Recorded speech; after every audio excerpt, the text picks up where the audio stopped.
Avant de plonger dans cette histoire incroyable, pensez à vous abonner à la chaîne et à activer la cloche. Ici, chaque récit a quelque chose à dire, et vous ne voudrez pas en manquer un seul. Le vigile l'accuse parce qu'elle est noire, sans savoir que c'était la fille du PDG. Le siège social de Coleman Industries, géant américain de la technologie durable, dominait fièrement le quartier financier de Seattle. Véritable cathédrale de verre et d'acier, l'imposant bâtiment reflétait le ciel matinal, projetant des lueurs d'argent sur les trottoirs animés. Son architecture, faite de lignes épurées et de surfaces réfléchissantes, incarnait la modernité, la puissance, et surtout, le succès. À l'intérieur, tout respirait le luxe feutré, un sol en marbre ivoire, des murs recouverts de panneaux de bois sombre, des plantes soigneusement entretenues bordant le hall comme un jardin d'intérieur. Le personnel d'accueil, vêtu de costumes sobres, saluait les cadres qui défilaient avec assurance. Une musique d'ambiance discrète flottait dans l'air, presque étouffée par le murmure des discussions d'affaires et le cliquetis régulier des talons sur le sol poli. Mais ce matin-là, derrière le calme apparent de ce sanctuaire du capitalisme vert, un événement anodin en apparence allait révéler que, même au sommet de la réussite, les préjugés les plus primitifs peuvent encore frapper. Il était 7h45. Greg Foster, vigile imposant à la carrure militaire, tenait son poste à l'entrée comme un général au front.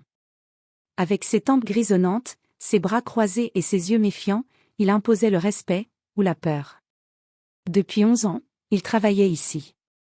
Il connaissait chaque visage habituel, chaque cravate de cadre supérieur, chaque pas de stagiaire nerveux.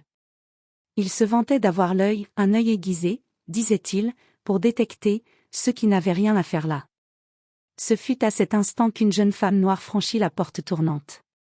Elle portait un manteau beige simple, un sac à dos sobre et un badge temporaire accroché à son col. Maya Coleman avançait avec calme, ses cheveux tirés en chignon, ses baskets impeccables contrastant avec l'élégance rigide du lieu. Elle avait le pas décidé, le regard clair, mais une légère crispation dans ses doigts trahissait l'émotion de ce premier jour. Elle se dirigeait vers les ascenseurs, comme des dizaines d'autres avant elle. Mais elle ne fit que 3 pas avant d'entendre une voix sèche claquer dans l'air. « Et stop !» Greg Foster s'était avancé brusquement, sa main tendue comme une barrière humaine. Les yeux de Maya s'agrandirent légèrement, plus étonnés qu'effrayés. Elle s'arrêta, doucement. « Je vais au 17e étage. Je commence aujourd'hui un stage. » Elle avait parlé d'une voix calme et posée. Aucune arrogance, aucun défi. Greg, lui, la dévisagea avec une hostilité à peine dissimulée. Il ne regarda ni son visage avec attention, ni son badge. Son regard glissa sur sa peau, ses vêtements simples, son sac à dos. « T'es là pour des livraisons ?» demanda-t-il froidement. « Non. » répondit-elle, un peu confuse. « Tu peux pas passer par ici. C'est l'entrée principale, pas celle des fournisseurs. » Autour d'eux, le hall continuait de vivre. Mais quelques têtes se tournèrent. Une employée au comptoir baissa les yeux. Un cadre ralentit le pas, puis reprit sa marche. L'indifférence était plus lourde que le silence. Maya fronça les sourcils. « Pardon ? Je suis stagiaire. Département énergie renouvelable. J'ai reçu ce badge temporaire vendredi. » Elle sortit son téléphone, ouvrit le mail officiel contenant les détails de sa venue, et tendit l'écran vers lui. Greg ne jeta même pas un regard à l'appareil. « Écoute-moi bien. Tu veux éviter les problèmes ? Tu repars par derrière. Je ne laisserai pas n'importe qui passer par ici. Et d'ailleurs, ça se voit que t'es pas d'ici. » Ces mots-là, cette dernière phrase, claquèrent comme une gifle. Pas d'ici. Pas de ce monde. Pas de cette catégorie. Pas de cette élite. Le cœur de Maya se serra. Elle avait entendu bien des choses dans sa vie. Mais cette phrase-là, prononcée avec un tel mépris dans ce lieu qu'elle avait tant rêvé d'intégrer, eut un effet glaçant. Autour d'eux, quelques regards insistants s'étaient posés sur la scène, mais personne n'intervint. Pas un seul mot. Comme si l'humiliation publique d'une jeune femme noire n'était qu'un détail gênant dans le quotidien d'une grande entreprise. Maya referma calmement son téléphone.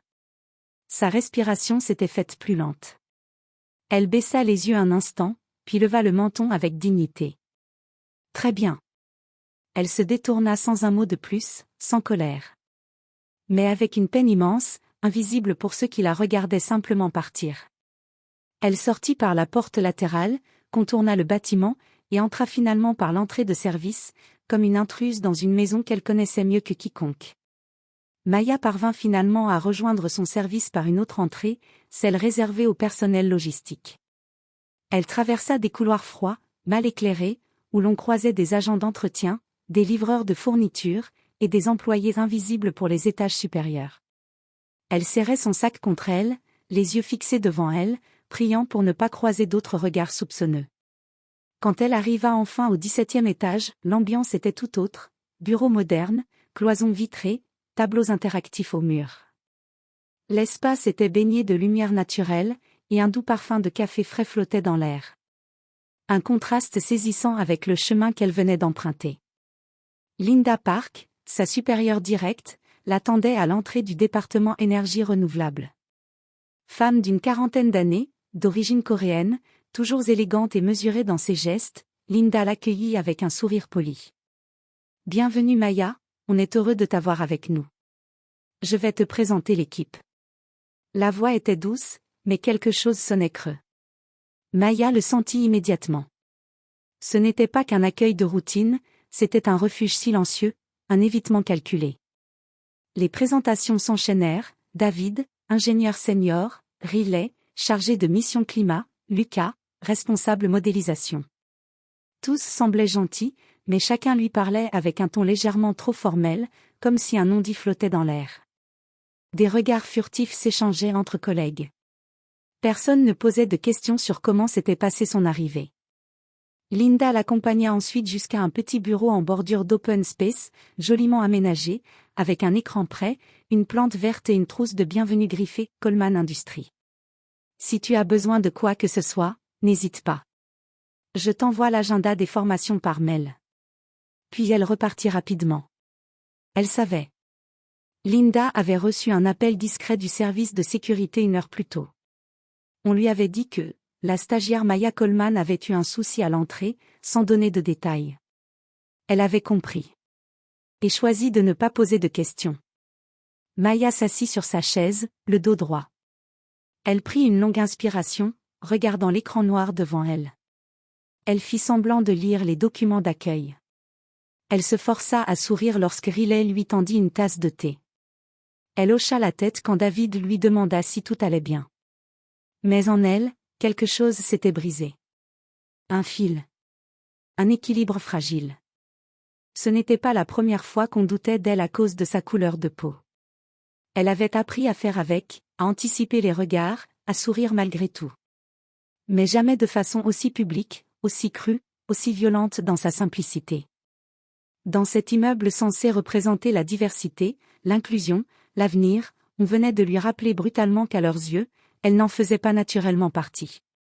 Qu'elle devait prouver qu'elle méritait d'être là. Tout l'après-midi, elle travailla en silence. Elle suivit les consignes, se connecta aux plateformes, remplit les formulaires. Chaque clic était une tentative de garder le contrôle.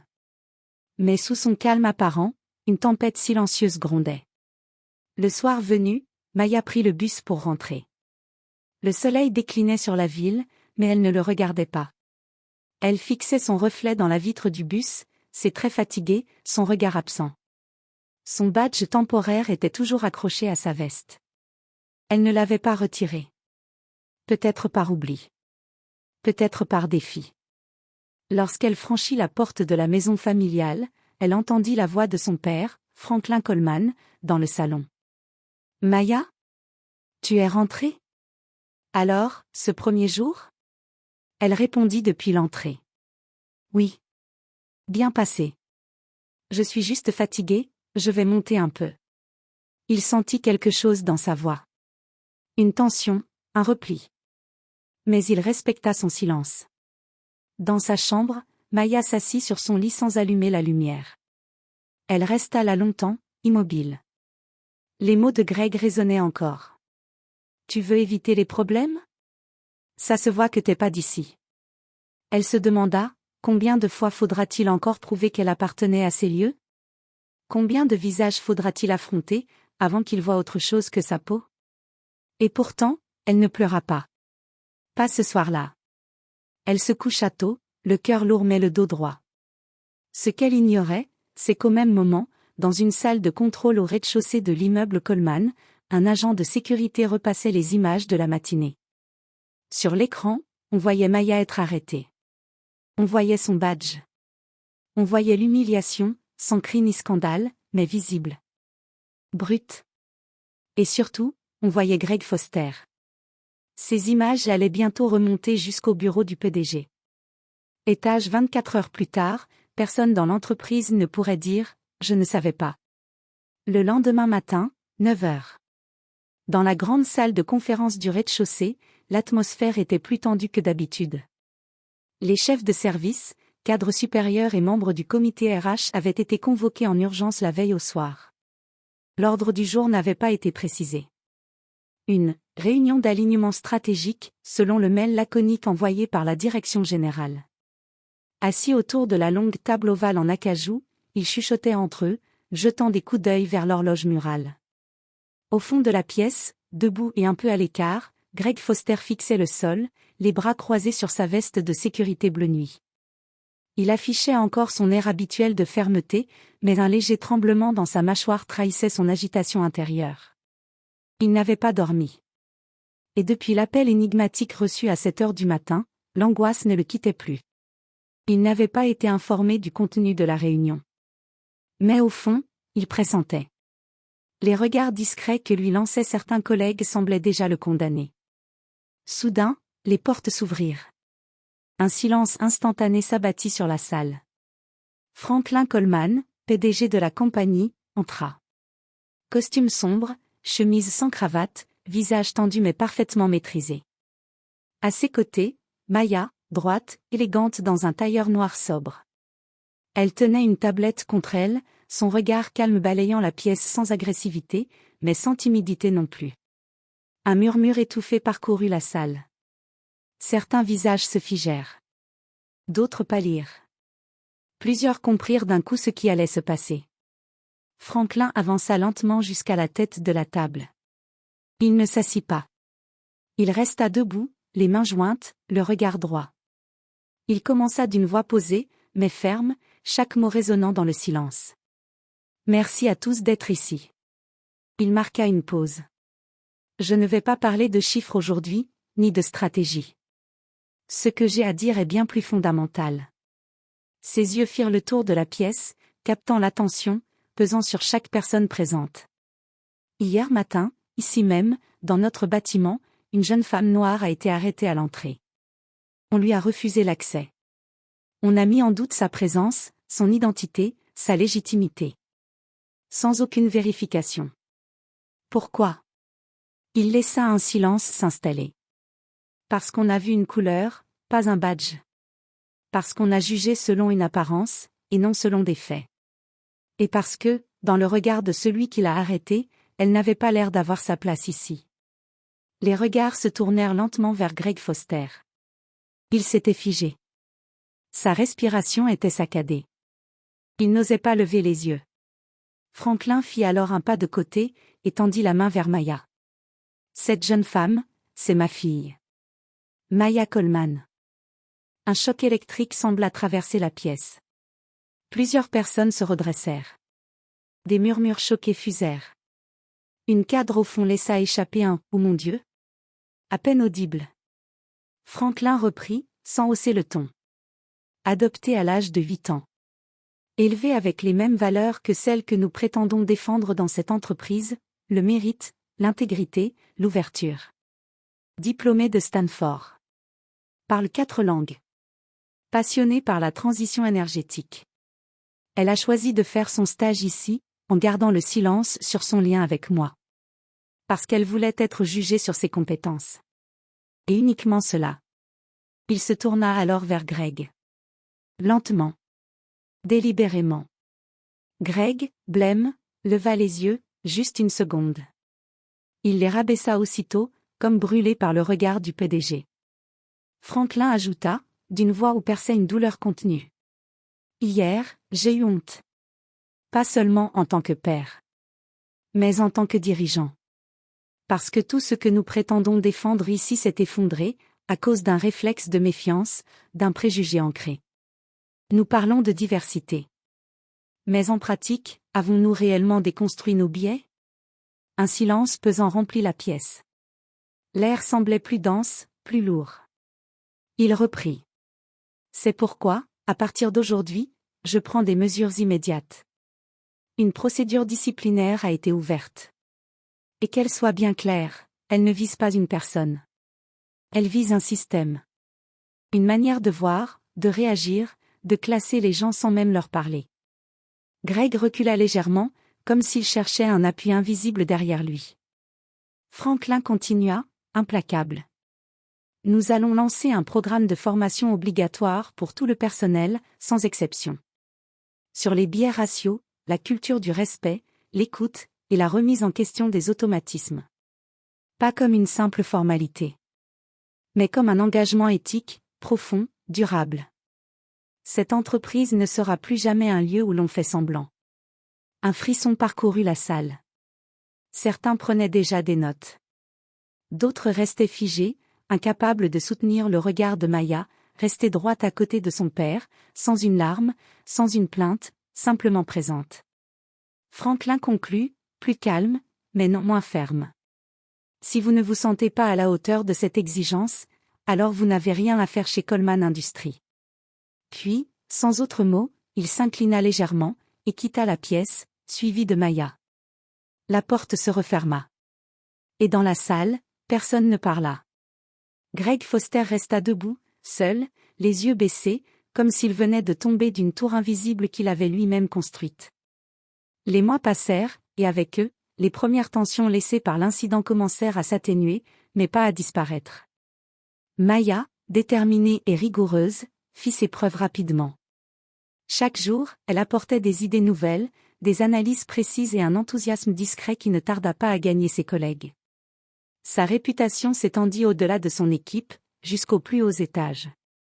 Avec l'appui ferme et visible de son père, Franklin Coleman, elle lança un projet pilote de recrutement anonyme.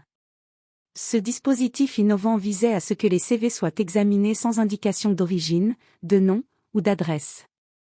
L'objectif, limiter les préjugés inconscients qui pouvaient biaiser les décisions dès les premières étapes de sélection. Parallèlement, Maya créa un comité interne pour la lutte contre la discrimination et la promotion de l'équité, composé d'employés issus de tous les niveaux hiérarchiques et de toutes les origines. Ce comité devint rapidement un espace de dialogue où chacun pouvait s'exprimer librement, proposer des actions concrètes, ou témoigner d'expériences personnelles. Les réunions étaient parfois difficiles, mais toujours sincères, et elles participaient à la construction d'une nouvelle culture d'entreprise plus ouverte et responsable. Quant à Greg Foster, l'onde de choc de la sanction et de la prise de conscience fut violente. Il fut suspendu 3 semaines, le temps nécessaire pour suivre des formations obligatoires sur les biais raciaux, l'éthique professionnelle et la communication non violente. Lorsqu'il réintégra l'entreprise, ce ne fut plus dans son ancien poste de vigile à l'entrée, mais dans un service de surveillance interne, sans contact direct avec le public. Ce changement, aussi humiliant soit-il pour lui, fut salutaire. En silence, jour après jour, Greg observa Maya. Il lut dans son calme, sa dignité, la force tranquille d'une femme qui avait dû affronter bien plus que lui. Peu à peu, il comprit l'étendue de son erreur, la portée de ses préjugés, et l'injustice qu'il avait faite à une personne pourtant compétente et méritante. Un jour, alors qu'ils se croisaient dans l'ascenseur vitré du bâtiment, le silence s'installa. Leurs regards se croisèrent. Greg, d'un souffle, brisa enfin ce mur de non-dit. « Je suis désolé. » Ces mots, simples et honnêtes, portaient le poids de la reconnaissance et du regret. Maya le regarda longuement, ses yeux reflétant la sérénité d'une paix intérieure acquise non sans lutte. « Ce n'est pas à moi seule qu'il faut demander pardon, répondit-elle doucement. Mais à toutes les femmes et les hommes qu'on juge trop vite, sans écouter. » Elle pressa le bouton pour monter à l'étage supérieur, puis sortit calmement, laissant Greg seul avec sa conscience, face au miroir de sa propre humanité retrouvée. Cette scène fut un tournant. Maya, forte de son parcours et de ses combats, continuait de faire avancer l'entreprise vers plus d'équité et d'inclusion. Greg, lui, apprenait à regarder au-delà des apparences. Ce n'était pas la fin de ses efforts, mais c'était le début d'une véritable transformation. Et dans ce grand bâtiment de verre et d'acier, une nouvelle page s'écrivait, faite d'espoir, de respect et de compréhension. Un an s'était écoulé depuis ce jour fatidique où Maya avait franchi l'entrée de Coleman Industries, faisant face à un mur d'injustice et de préjugés. Une année marquée par des combats, des victoires, et surtout une transformation profonde. Dans le hall principal du siège, là où les allées et venues semblaient jadis indifférentes, une plaque de bronze avait été posée, fixée sur le mur en verre, visible par tous dès le seuil franchi. Gravée en lettres élégantes, elle portait cette inscription. À toutes les personnes jugées avant même d'avoir parlé, vous êtes les bienvenus ici. Maya Coleman. Chaque matin, en entrant dans le bâtiment, les employés croisaient ce message. Un rappel quotidien, un engagement renouvelé, une promesse gravée dans la pierre, ou plutôt, dans le métal et le verre. L'histoire de Maya devint bien plus qu'une anecdote d'entreprise.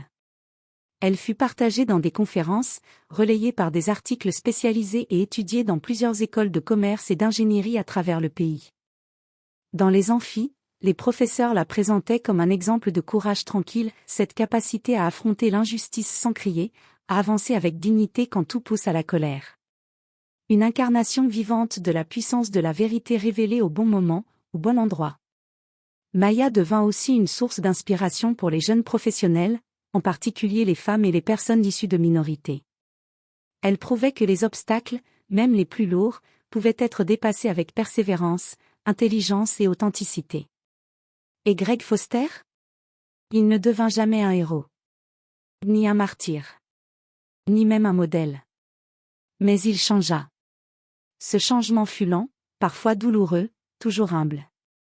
Il apprit à déconstruire ses préjugés, à écouter sans juger, à voir au-delà des apparences. Il reconnut ses erreurs, non comme un poids honteux, mais comme une leçon essentielle. À travers ses formations, ses discussions avec le comité d'équité, et ses rencontres avec Maya, il trouva un chemin vers une meilleure version de lui-même. Ce n'était pas la fin d'un combat, mais un début. Parfois, il suffit d'une seule histoire pour faire bouger les lignes. D'une seule voix pour réveiller les consciences. D'un seul pas pour ouvrir un chemin. Coleman Industries avait appris cela à ses dépens, mais aussi à son honneur. Et chaque matin, en franchissant le seuil de l'entreprise, cette plaque silencieuse rappelait que le respect et l'inclusion ne sont pas que des mots, mais des actes, gravés dans la réalité.